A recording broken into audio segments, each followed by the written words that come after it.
This is the day that the Lord has made. Thank you, Lord. Sana namang panibagong araw at panibagong taon para ma-experience yung kabutihan ng ating Panginoon sa ating buhay.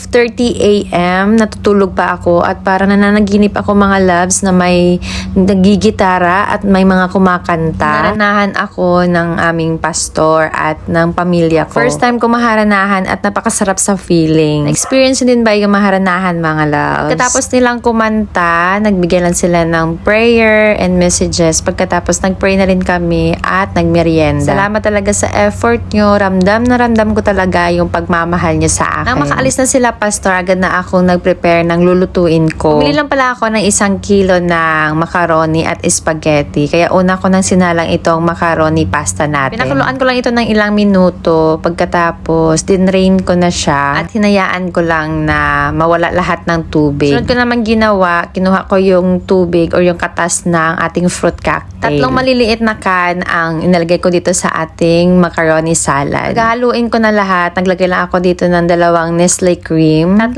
can ng condensed milk. Pagkatapos naglagay na rin ako ng 2 sachet ng ating raisins para pandagdag kulay. Pandagdag sarap pala dito sa ating macaroni salad. Tapos nilagyan ko na rin ito ng kalahating kilo ng mayonnaise. Tapos pinaghalo-halo ko lang. Habang inahalo ko, parang may kulang. Nakalimutan ko pala lagyan ng cheese kaya inihabol ko na. Nung na-mix ko na lahat, tinikman ko muna. Sakto lang yung tamis at saka yung alat bumalanse dahil sa cheese. In short, masarap na.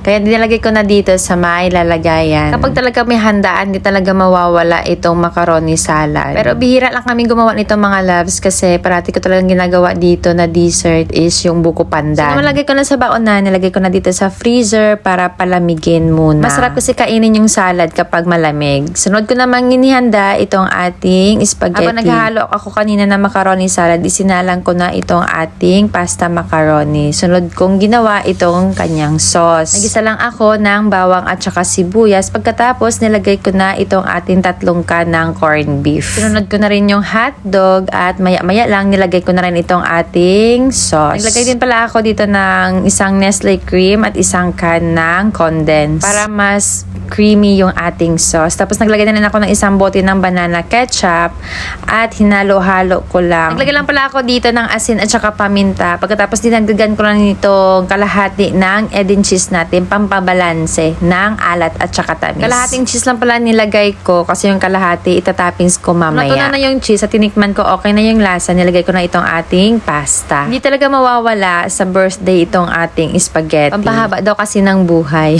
Char. Pero alam ko ang unang matutuwa nito ay ang mga bata kasi sobrang paborito nila ito. So, hinalo-halo ko lang mga loves hanggang sa maging ganito na yung itsura niya. At pagkatapos nilagay ko na dito sa ating pan para lagyan ng cheese. Fast forward, ito pala yung aming mga handa. Siyempre, nagtitinda kami ng isda. Hindi talaga mawawala yung hipon at saka kinilaw na tuna. Nagluto din pala yung hipag ko ng afritada at saka nagluto din kami ng chicken curry. So, ayan lahat yung pagsasaluhan naming magpamilya. Pagkatapos nila akong kinantahan at nagbigay ng message yung mga pinsan ko. Agad na nag-pray si pastor at nag-umpisa na kaming kumain. Kain tayo mga loves at dito na magtatapos ang ating vlog. Thank you for watching. Ingat po kayo palagi. God bless. Bye!